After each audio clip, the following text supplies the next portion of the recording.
Today I want to share with you about 15 traditional foods tutorials that I have here on my channel that are all about old-fashioned from-scratch cooking. And they're very detailed and perfect for beginners, but also a wonderful refresher for experienced cooks. Hi sweet friends, I'm Mary and welcome to Mary's Nest. I'm a former New York City girl, now living the simple life with my sweet husband here in the Texas Hill Country.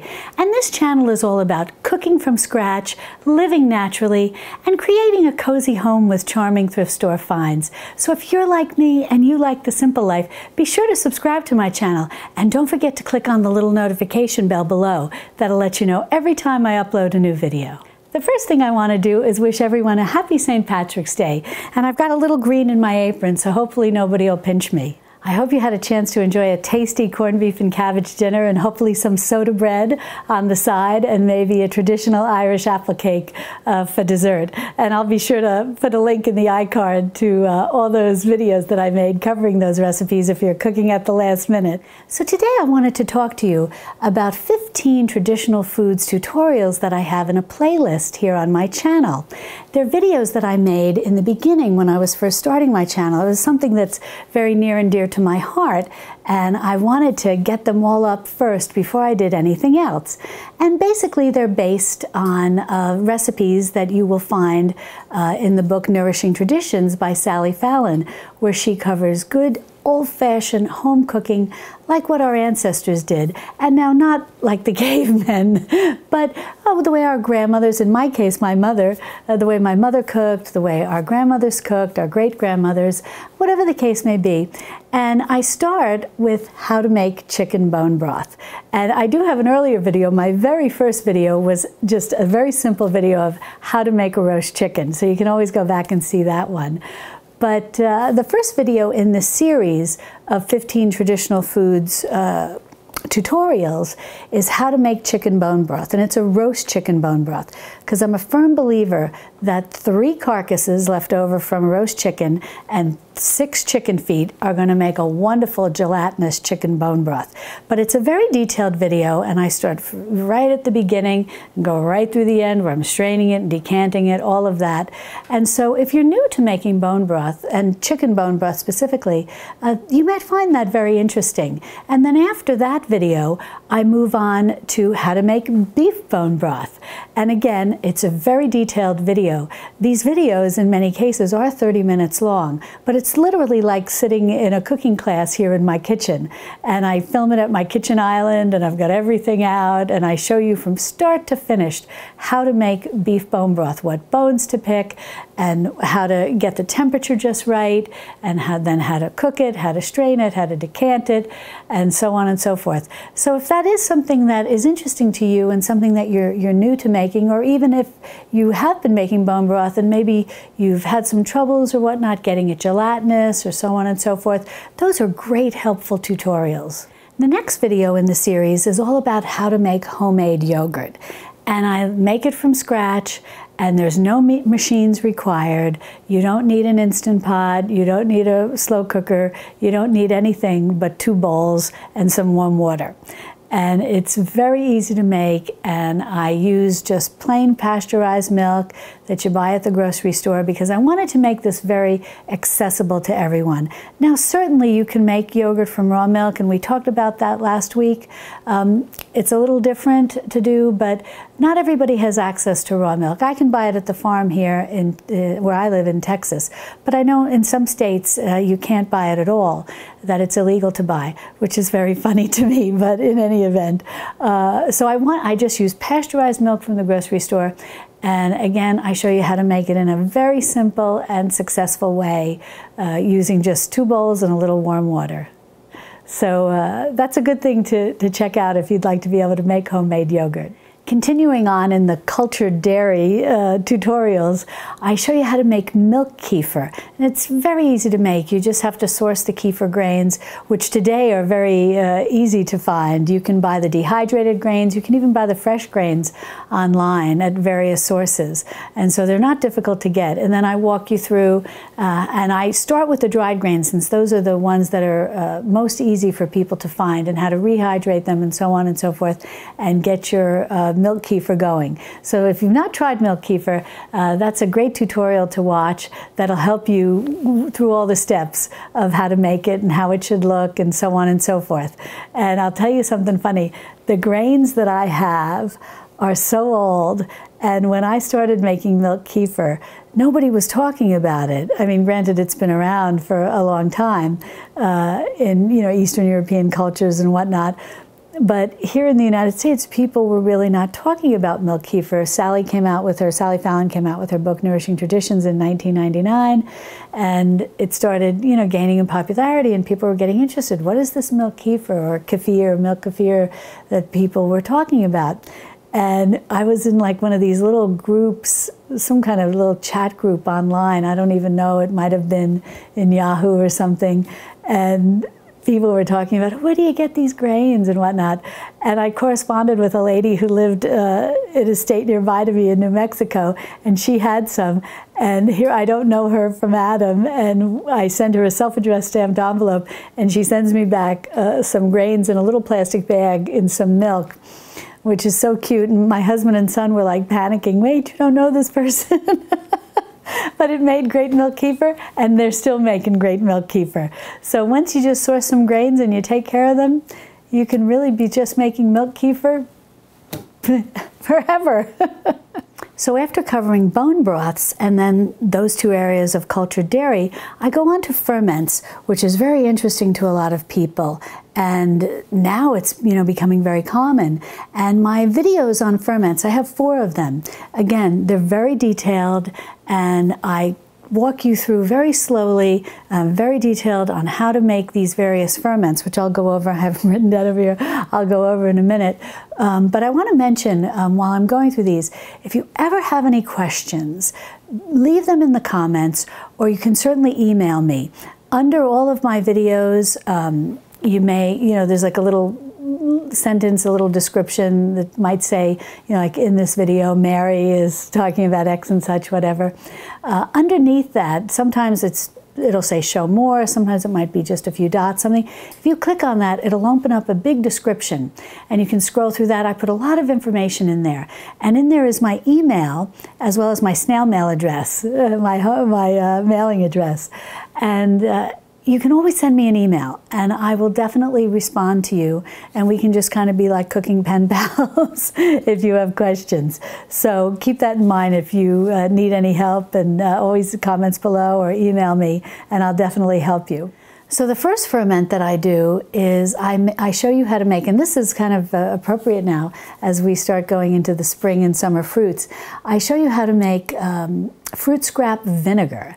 And basically, it's just using whatever fruit scraps you have around. And in the video, I'm using the cut-off strawberry tops that would have just gone into the compost pile, and I make fruit scrap strawberry top, sorry to say, fruit scrap strawberry top vinegar, and it's delicious. It's a wonderful vinegar for using in salad dressings, and it's so easy to make. And I think you've seen me make vinegar with other things, but in that, what I call Mastering the Basics of Traditional Foods cooking series, I show you how to make fruit scrap vinegar with using strawberry tops, which is nice because it's a beautiful, rich red color, and it's so appetizing. And not only can you use that in salad dressing, you can really do a lot of things with it. You can use it as a hair rinse, you can add it into water and drink it as a little tonic, a nice little probiotic tonic, because it does have the mother in it. You're making it homemade from scratch, and it will have the mother in it. You can add, it's my ice maker, I don't know if you heard that. You can add a little honey to it and make a nice little refreshing drink, pour it over ice. There's so much you can do with homemade vinegar. So definitely check that out. And as we go into the season where fruit is so plentiful, it's a wonderful skill to develop. The next ferment I show you how to make is beet kvass.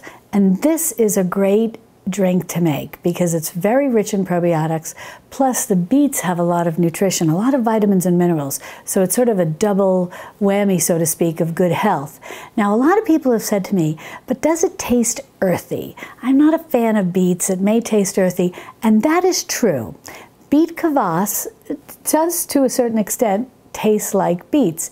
Once you ferment it, it does get a little bit of a tang to it. Not as strong as wine, but somewhat in that that taste frame. I don't know what to say exactly, but it is a little earthy. It's a little beety, you know, you do taste the beets, but it's got a tang to it, which makes it very nice and very refreshing, and it's very rich in probiotics. But I'm going to give you a tip, and I believe I share this in the video. And again, it's a very detailed video. I recommend making beets when you get them, and make the beet, or making beets, buy beets, make the beet kvass, and then when you decant it, put in some orange peels, maybe some cloves, maybe a cinnamon stick, something like that. Put it in the back of your refrigerator and come back to it 6 months later, like at holiday time. It's delightful, and it's definitely mellowed in flavor, and it's taken on some of the orange and some of the maybe the cloves or the cinnamon sticks, whatever the case you may put in it. And it's a lovely beverage, and when you do that, I do not find it earthy tasting. So that may be a little tip. Now, if you don't want to wait the whole 6 months, although the flavor does mellow if you make it and just put a couple of batches and kind of have it going regularly, where you take one out after 6 months and you've got others back there that are mellowing. You can also add a little juice to it if you want to add a little orange juice or a squeeze of lemon. There's so much that you can do to provide a balance to offset any taste that you may feel is earthy. So there's a lot you can do with beet kvass, and it's a very probiotic rich drink, so I highly recommend it. And the next ferment that I showed how to make is a popular one, how to make sauerkraut. And again, it's a detailed video. I go very slow, start to finish, all the details, you know, regular cooking class type video. And once you master how to make sauerkraut, it's a lot easier to ferment anything after that. So that's a wonderful video to check out. Make some homemade sauerkraut. It's delicious. It's so much better than what you can buy at the store that's been pasteurized. And the homemade sauerkraut, again, being a ferment, it's going to be very rich in probiotics. And there's all kinds of things you can do. Once you master that, you can grate in carrots, you can grate in beets, you can grate in apple. You can really change it up. You can make a kimchi. So there's all sorts of things that you can do with it. But mastering the basics of the original plain sauerkraut will really open a door of creating so many ferments that before you know it, you're going to have your refrigerator full of them. And the final ferment in my little section of videos that I do on ferments in this entire 15 Mastering the Basics of Traditional Foods Cooking series is how to make water kefir. And I like water kefir, and I find it a lovely alternative to kombucha because I don't make kombucha at home. A friend of mine, I'll share a funny story with you, a very sweet friend of mine gave me a SCOBY. And I put it in the jar, and I forgot about it. Well, I had it on the counter, and I'd see it, and you know how they grow. And next thing I know, I've got something the size of a small tire, and I couldn't get it out of the jar. And I'm hacking at it and hacking at it to get it out of the jar. Oh my gosh, what a challenge. And I just never, I don't know, I never got into the habit of doing kombucha. So, but that said, I did, and I think I put this maybe up on Instagram. I don't think I have a video on it, but I have to make a video on this sometime. I made a kvass instead of a kombucha with rye bread. Going back to the beet kvass, I made an old-fashioned kvass with rye bread and all, like they did in the old days in Russia, and I really enjoyed that. And so I like kvass, and I like a water kefir as opposed to kombucha. They're more kvass, the different varieties of kvass and water kefir are one of my favorites. So I never really got into making the homemade kvass. But water kefir, again, the dry grains, you use slightly different grains than you do. They're similar, but you can even use your milk grains if you want, but once you use them to make water kefir, you can't use them again to go back and make dairy kefir. But water kefir is a wonderful beverage, and it's so easy to make. You know, it's like similar to making milk kefir. And I give you all the details on how to do it. And it's a little sugar and just the grains, and you start like that with your basic water kefir. And then you can go on from there and add fruit and whatever you want. So it's such a versatile beverage. And again, very rich in probiotics. And I find the grains, the little grains, a lot easier to deal with than all the big scobies. But I will tell you something, if you do make kombucha, my friend Vicki over at Vicki's Country Home has a wonderful video on kombucha, and so does another girlfriend of mine, Teresa, from Teresa's Stay at Home Life. And Vicki is very cute because she's just got so many scobies going that she'll cut them up and throw them in her garden, and apparently they're a wonderful fertilizer. So if you do make kombucha, that's something to think about. But be sure to check out the water kefir video. I think that if you haven't made it before, you might enjoy it, and it's a nice change of pace from kombucha. And after I move on from ferments, I show you how to make oatmeal using soaked oat groats. So you learn the steps involved of how to soak whole grains. So I have the oat groats, which is what oatmeal, the flaked oatmeal that you can buy at the store comes from. And also you might see at your store the oatmeal that is like the Irish oatmeal. That's the sort of the chopped oat groats, and they call it steel cut oats. But I start with the full regular oat groat, and I show you how to soak it and how to, actually we go through all the steps because I show you how to toast it in the oven and then grind it up and then soak it and make a wonderful oatmeal porridge. And that's very highly digestible and allows you to really absorb all the nutrients by soaking it overnight. So that's your introduction to soaking whole grains. And once you know how to do that, you can soak any whole grain. So after I finished the oatmeal video, I moved on to making ones about sourdough. And I show you how to make what I call my foolproof sourdough starter. And it's very easy to make, and it's a very detailed video. And I filmed it over multiple days. And I use rye flour. Now I know some of you have said, you know, rye flour can be a little hard to find in your grocery store, and I understand that. And I believe I have links in the description of that video where you can order rye flour. You can get it on Amazon. It's like $3.99 a bag, $3.99 or something like that. It's not expensive. And it's well worth the investment. And you probably can find it at specialty grocery stores like Whole Foods, you know, a little bag of rye flour, which is all you're going to need, because you really just make it with a few tablespoons. And rye flour makes making a sourdough starter very easy. And in the video, I walk you through day 1, day 2, day 3, day 4. And usually by day 4, it's going, as opposed to like with all-purpose flour that may take about 7 days. And then not always work. But rye flour, that's why I say foolproof. Nothing's 100% foolproof, but it's a lot easier to make it with rye flour. And you're just going to do it with a few tablespoons and some water, and you're going to really get it bubbling and going. And so that is very detailed and walks you, as I said, day by day. So check that out if you're interested in learning how to make a foolproof sourdough starter. Now, coming up, I am going to be making some videos showing you how to make a sourdough starter just using plain all-purpose flour. And my friend Vicki, again at Vicki's Country Home, she has a great video on that. She uses a food scale and she's weighing everything out. And so I wanted to do one that just kind of showed the scooping method with a teaspoon into a measuring cup to try to get it as close to the ounces that you need if you don't have a food scale. So I wanted to kind of show a real old-fashioned way to do it, and I'll be making that video in the weeks ahead. But in the meantime, if you watch that video on how to make a sourdough starter with rye flour, I think you're going to really like trying that out. And don't worry, because I know a lot of people said, oh, I don't like rye flour, I don't want to have a rye starter and all. It's so easy to transition it. And once you get it going and all bubbly with the rye flour, then you can just start feeding it all-purpose flour if you want, or any flour. You can einkorn, whatever. You can make your starter out of anything once you get it going. And you can just feed it the first day, get it going on its new flour. Sometimes I laugh when people say when you try to transition sourdough starters, they can say, whoa, whoa, you're giving me a new food, and get a little upset. And I have a little tip on that. Just put a little bit of sugar. I know some people say, oh, it throws off the yeast and all, but it really helps. And it kind of helps calm down your starter that says, oh, okay, I've got enough to eat.